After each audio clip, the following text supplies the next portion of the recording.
Hello everyone. अगाऊ के lecture में हमने मटेरियल अकाउंट की मेथड्स के बारे में देखा था। अब हम आज उन सब मेथड में से फर्स्ट मेथड फीफो मेथड के बारे में देखेंगे।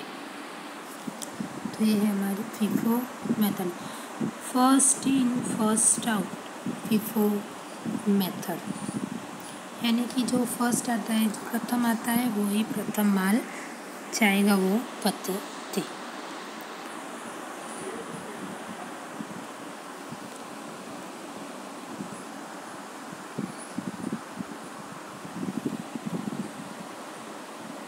It is assumed under this method that the materials are issued in the order in which they are received. આ પદ્ધતિ મુજબ એમ માનવામાં આવે છે કે જે માલ પ્રથમ ખરીદવામાં આવ્યો હોય તે પ્રથમ પૂરો પાડવામાં આવે છે. It is immaterial whether the actual physical stock is issued or not in that order, but the pricing of issue is made on that assumption.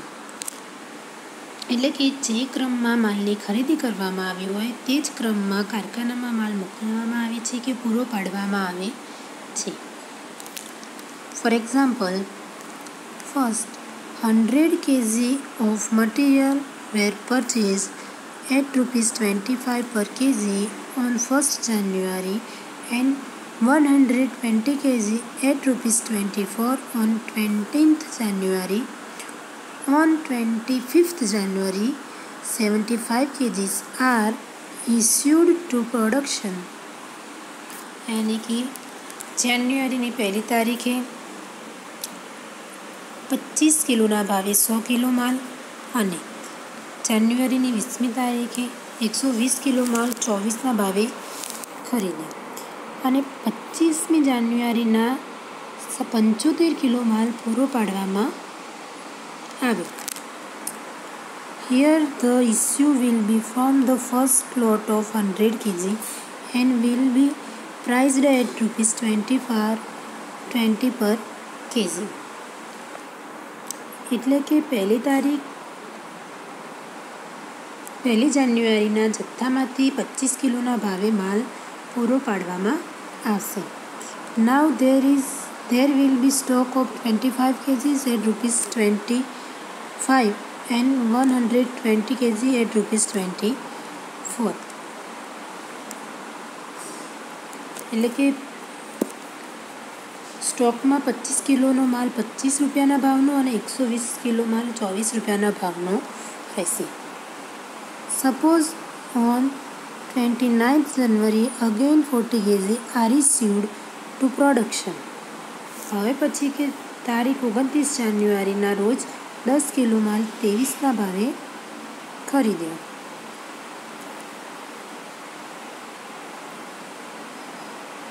Here first 25 kg will be issued from lot of 25 per kg. When it exudes, the remaining 15 kg will be assumed to be issued from the second lot will be price of 24 kg पर kg.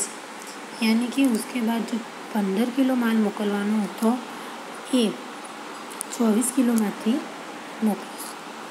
If no further issue are made that 31st January, on the stock will be 105 kg from the second lot and will be priced at ₹20 per kg. એટલે કે હવે છેલ્લે લાસ્ટમાં 31 તારીખે માલ બચશે સેકન્ડમાં, તો કે 24 પર કેજીનો ભાવ બચશે. હવે આપણે જોઈએ એના advantages. The main advantages of this method is that the materials are charged at actual cost. No adjustment of profit or loss on account of selecting arbitrary price needed. આ પદ્ધતિનો ફાયદો એ છે કે આપેલ માલ તેની પડતર કિંમતે ઉતારવો જોઈએ એ સિદ્ધાંતનું પાલન થાય છે. Secondly, the value of inventory would be near the current market price as the value of stock is based on the price of latest purchase. તો કે આ પદ્ધતિ અનુસાર છેવટમાં સ્ટોકમાં છેલ્લે ખરીદેલ માલ રહેતો હોવાથી છેવટના સ્ટોકની કિંમત બજાર ભાવને મળતી આવે છે.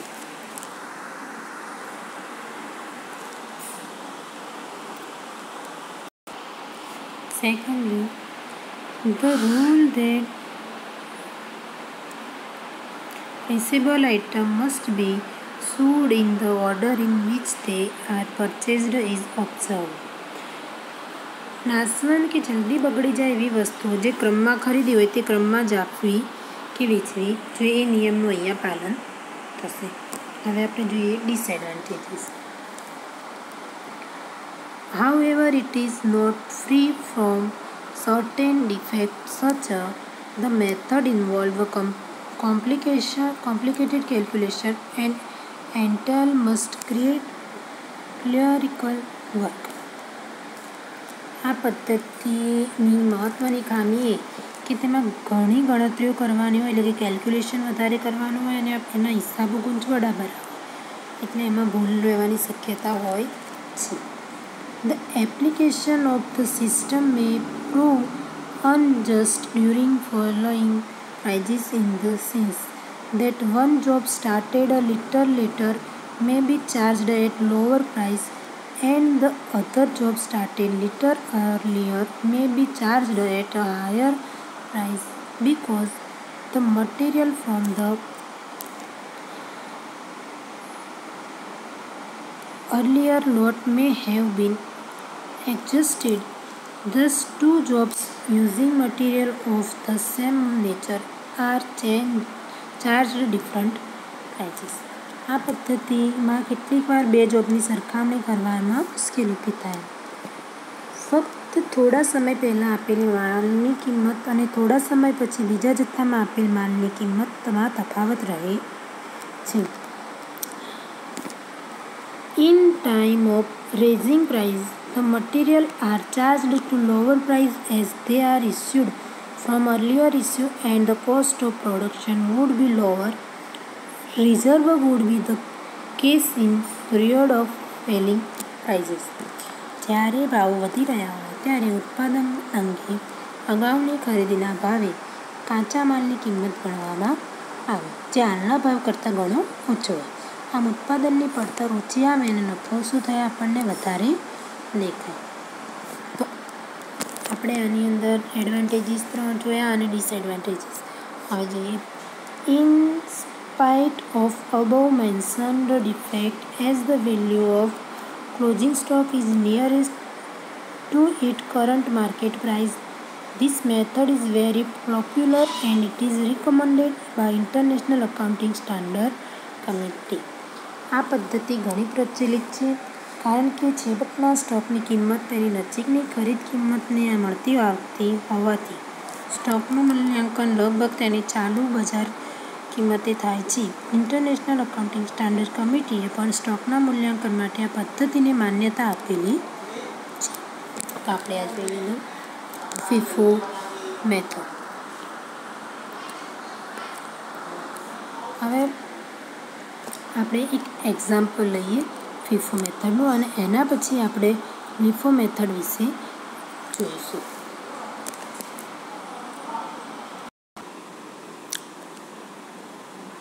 તો વિદ્યાર્થીઓ આપણે સૌથી પહેલાં સ્ટોક રજિસ્ટર જોઈ લઈએ.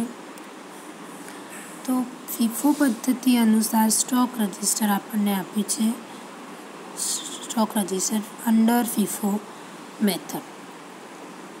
એની અંદર first column date, second receipt, next issue and balance.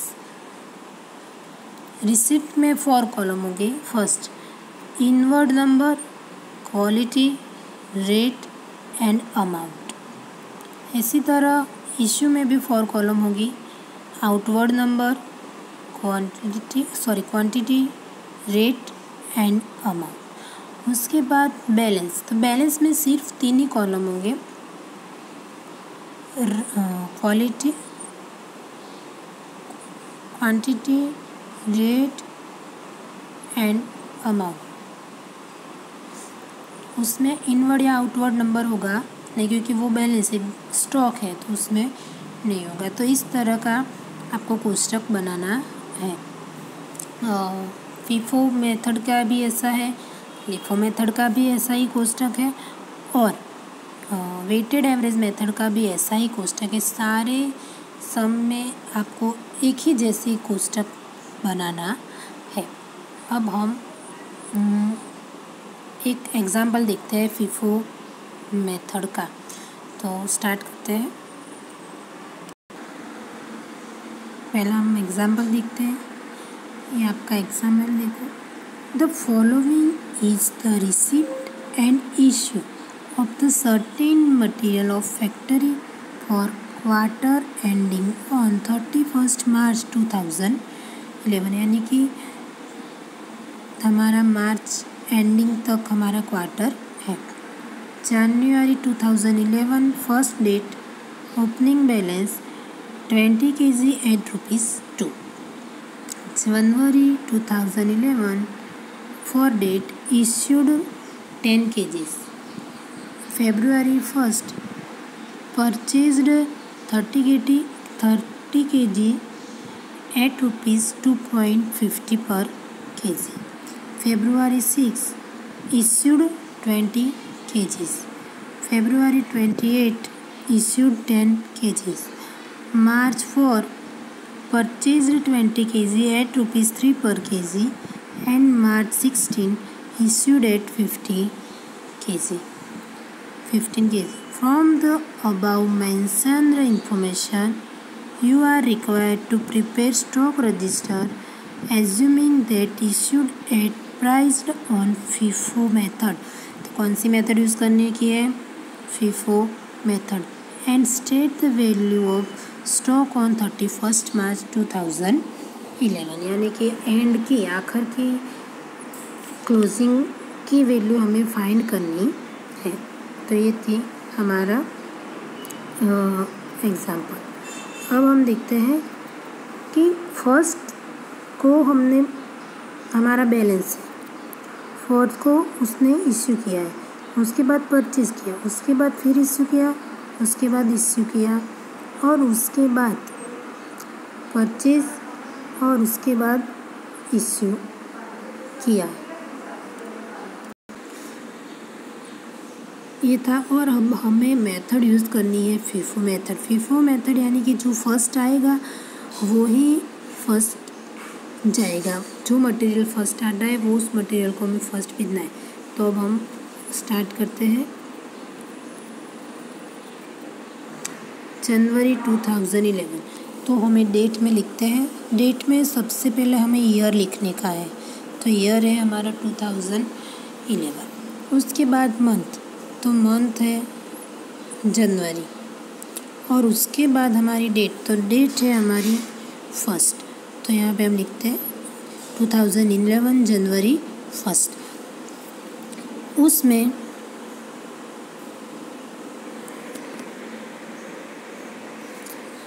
Opening balance 20 kg eight ₹2 दिया है। तो ओपनिंग बैलेंस दिया है, तो यहाँ पे इनवर्ड में हम लिखेंगे बैलेंस। अब कितना, क्वांटिटी हमारी कितनी है? 20 kg, तो क्वांटिटी में हम लिखेंगे 20। रेट, तो रेट हमारा है ₹2, तो उसमें लिखेंगे 2। जनवरी 1 को इनवर्ड नंबर नहीं होता, उसमें बैलेंस लिखेंगे। क्वांटिटी है 20 kg, रेट है 2, अमाउंट होगी 20 मल्टीप्लाई 20 मल्टीप्लाई 2 यानी कि 40। उस टाइम हमारे पास कोई इश्यू मटेरियल नहीं है उस डेट को, तो इश्यू में हम सारी रो में हम डैश कर देंगे। उसके बाद हमारा बैलेंस, कि अब हमारे पास बैलेंस कितना बचता है। तो स्टार्टिंग में हमारा बैलेंस था 20 kg और उसमें इश्यू नहीं हुआ, तो वो ही सारे का सारा हमारे पास बैलेंस बचेगा। तो quantity 20 kg, rate 2 and amount 40। उसके बाद सेकंड, फॉर डेट, उस टाइम इश्यू किया है 10 kg, तो फिर से डेट में लिखेंगे। फॉर रिसिप्ट में आएगा नहीं, क्योंकि इश्यू किया है, उस टाइम उसने कोई रिसीव किया नहीं था, तो रिसिप्ट में डैश। इश्यू में आउटवर्ड नंबर दिया नहीं है, तो इसीलिए आउटवर्ड नंबर में भी डैश। और क्वांटिटी हमें दी है 10 kg, तो यहाँ पे लिखेंगे 10 kg।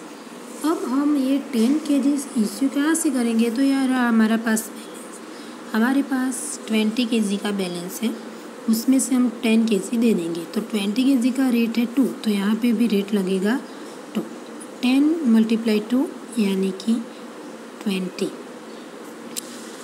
अब हम देखते हैं बैलेंस। तो 20 में से 10 kg हमने इश्यू कर दिया, तो अब हमारे पास बचा 10, उसका भी रेट है 2। 10 × 2 यानी कि 20।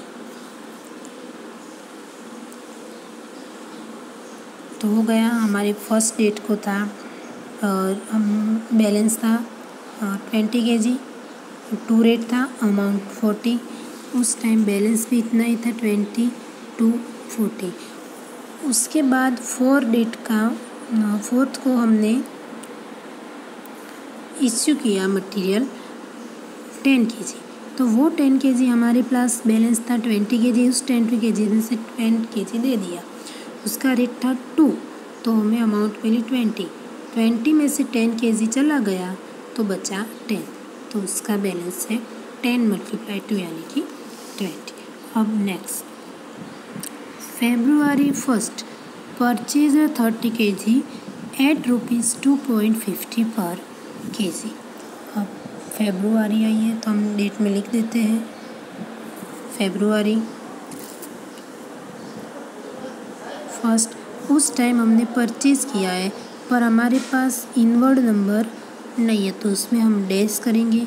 कितना परचेज़ किया है, तो 30 kg, तो क्वांटिटी में लिख देते हैं 30 kg। उसका रेट है 2.50 पर kg, तो रेट में लिखते हैं 2.50, यानी कि 30 × 2.50, अब हमें मिलेगा 75 रुपीज़। तो हो गया रिसीव।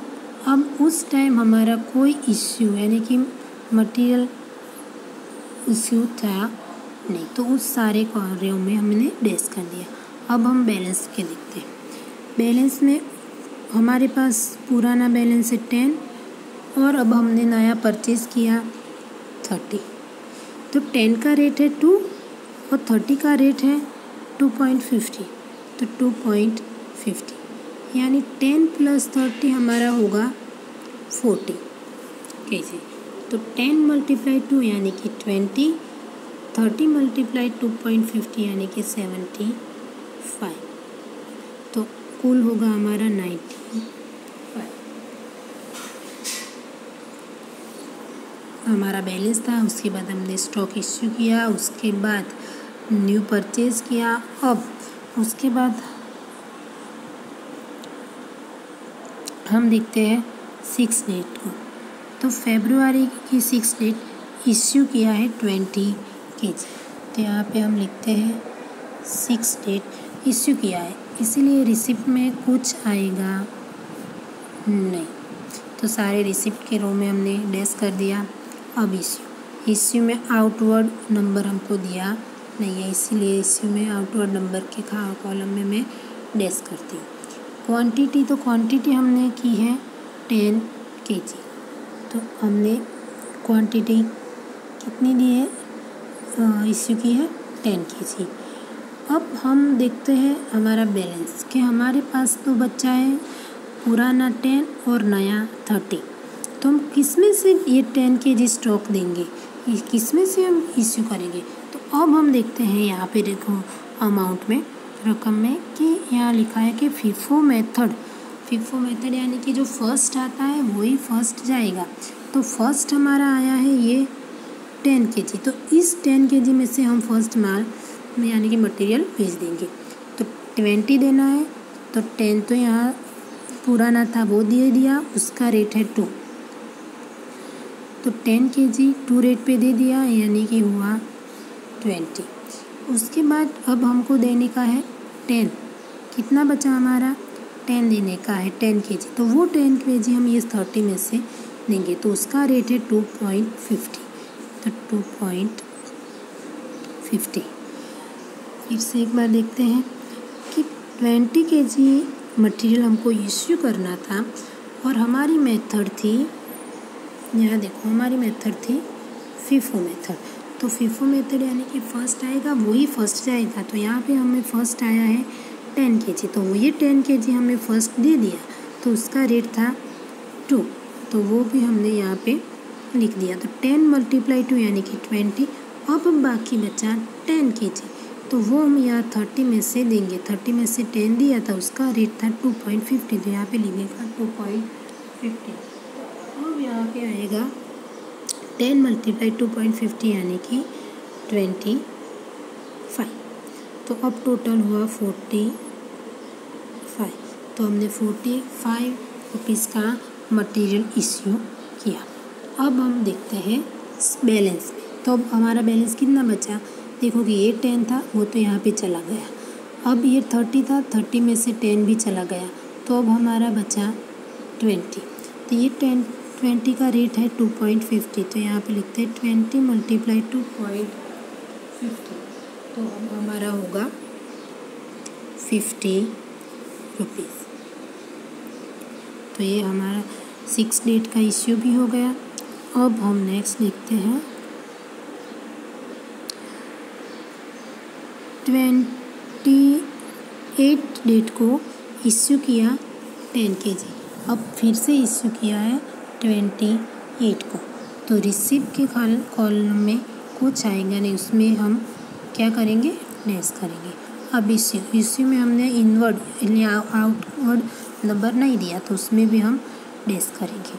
अब हम देखते हैं कि कितना मटेरियल हमने इश्यू किया है, तो 10 kg, तो यहाँ पे हम लिखते हैं 10 kg। अब हम देखो कि हमारा स्टॉक था 20 kg, अब उसमें से 10 kg दे देंगे, तो 20 kg का रेट है 2.50, तो यहाँ पे लिख देते हैं 2.50। तो 10 × 2.50 यानी कि 25 रुपीज़। तो अब हमारा इश्यू हो गया 10 kg का इश्यू हो गया 2.50 के रेट से।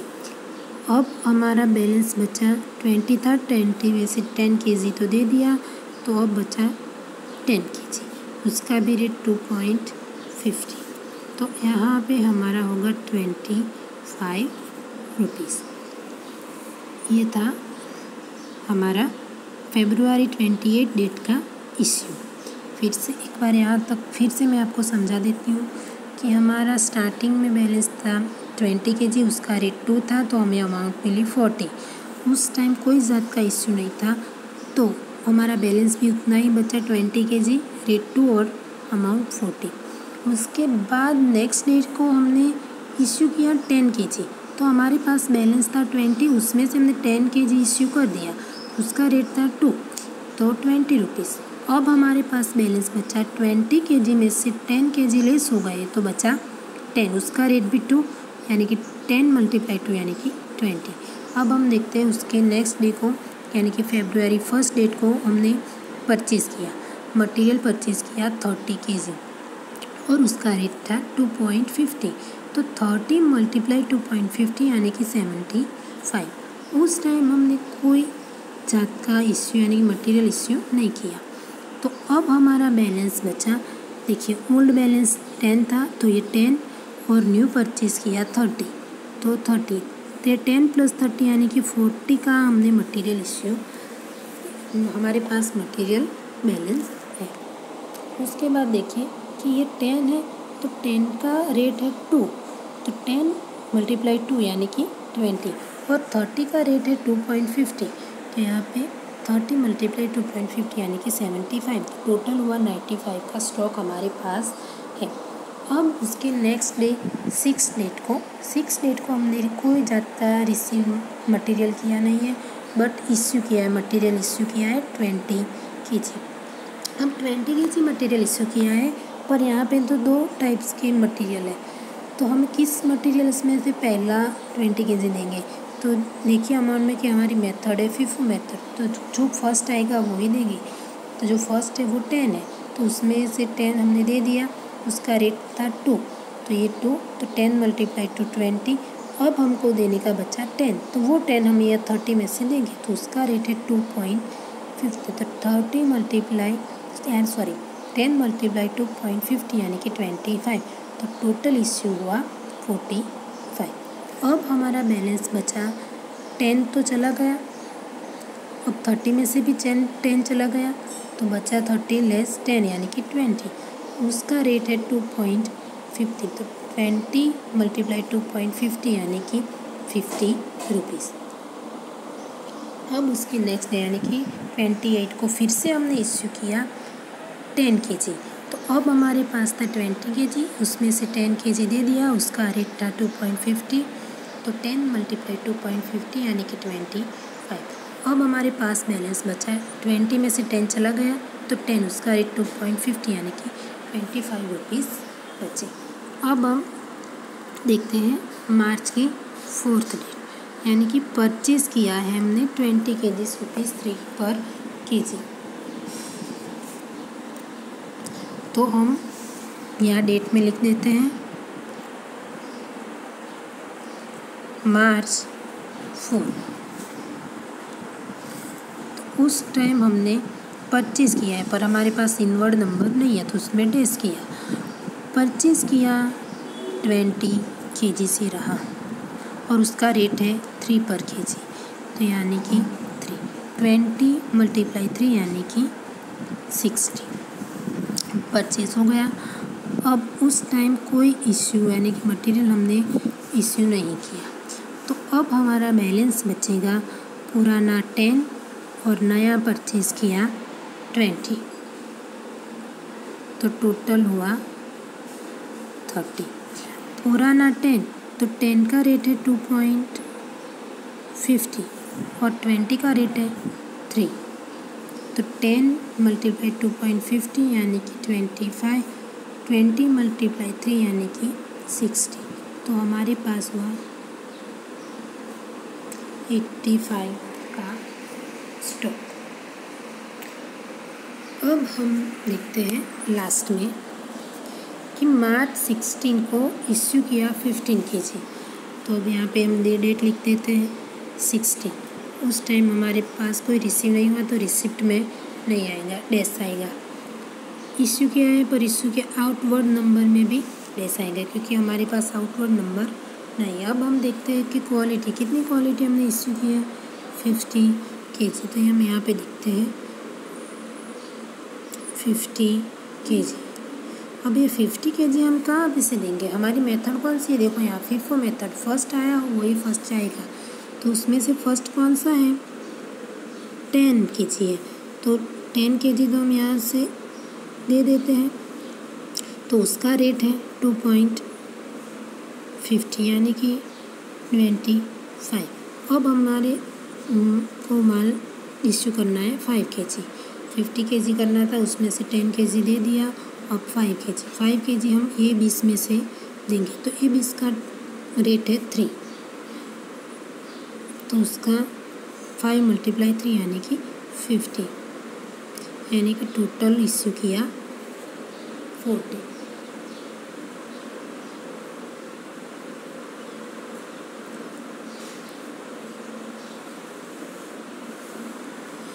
अब हमारे पास बैलेंस बचता है, ये 10 तो पूरा चला गया, 20 में से 5 चला गया, तो हमारे पास बचा 15, और ये 15 का रेट होगा 3, तो ये हमारे बचा 45, तो हो गया हमारा ये सम। अब हमें इस सम को टोटल करने का ये बैलेंस का टोटल हम नहीं करेंगे। सबसे पहले हम रिसिप्ट में क्वांटिटी का टोटल करेंगे। तो क्वांटिटी का टोटल हमारा हुआ 20 + 30 + 20 यानी कि 70। उसके बाद हमें रिसिप्ट का अमाउंट का टोटल करना है। तो उसका टोटल होगा 40 + 75 + 60। तो हमारा टोटल होगा 175। अब हमें इश्यू के क्वांटिटी का टोटल करना है। तो उसका टोटल होगा 10 + 20 + 10 यानी कि 30, 40, 50 एंड 55। उसके बाद हमें इश्यू के अमाउंट का टोटल करना है। तो इश्यू के अमाउंट का टोटल होगा 20 + 45, 25 एंड 40 यानी कि 130। 20 + 40 यानी कि 65, 65, 70, 80, 90, 90 41, 130। अब हमें बैलेंस का टोटल नहीं करना है, पर क्या करना है कि ये जो रिसिप्ट का क्वांटिटी का टोटल है 70, उसमें से इश्यू का टोटल 75 लेस करना है। तो 70 में से 55 लेस होंगे तो हमें मिलेगा 15। तो यहाँ पे देख लेना कि यहाँ पे जो आता है वो उसके लास्ट बैलेंस का बैलेंस जैसा जितना होना चाहिए। तो ये हमारा 50 आया, तो वो यहाँ ये दोनों एक जैसे हैं, तो यहाँ पे हम लिखते हैं बैलेंस। अब हम देखते हैं कि रिसिप्ट का अमाउंट है 175, उसमें से इश्यू का अमाउंट 130 लेस कर देंगे तो हमें मिलेगा 45। तो देखो यहाँ पे एंड का बैलेंस यहाँ तक आ गया। तो ये ऐसे हमको चेक करना है, जो दोनों एक समान होते हैं तो ये हमारा एग्जाम्पल राइट है। तो ये हुआ आपका एग्जाम्पल फीफो मेथड के आधारित। तो ये देखिए अपना स्टॉक रजिस्टर पूरा का पूरा सम है। अब हम नेक्स्ट लेक्चर में लिफो मेथड के बारे में देखेंगे और लिफो मेथड का एग्जाम्पल भी देखेंगे।